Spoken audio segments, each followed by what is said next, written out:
Okay, this is Dave, All Colors Carpet Cleaning, Indianapolis Stretching Repairs. We just got done scrubbing everything. We're going to be stretching and cleaning this today. Now I'm going to scrub it first. I'm going to do all this before we stretch it, because when you stretch it, it loosens up the fiber more and it gives you a better stretch. As you can see, the wrinkle that are in this carpet, it's pretty bad. It's a pretty good size open concept. We just got done scrubbing the carpet, and as you can see the difference just in the high traffic pattern, what it's done. But when you scrub it, you agitate it. It's like cleaning your clothes. You put the chemical in the machine, and then it agitates it, then it thoroughly rinses it out. That's pretty much how I clean. You can see we just got done stretching the carpet. Now we're going to cut out the excess and tuck it. All the wrinkles are gone. Okay, so now what we do is we're going to do what they call a cut and tuck.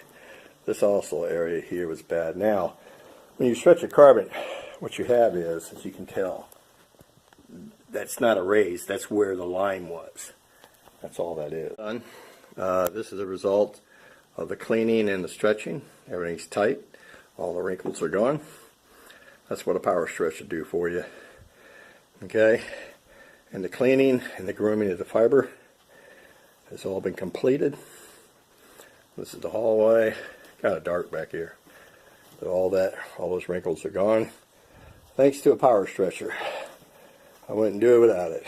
Just to give you an idea, this is what we pulled out of the carpet. Alright, about 2 to 3 inches, some places 4. David, All Colors Carpet Cleaning, Indianapolis Stretching Repairs, signing off.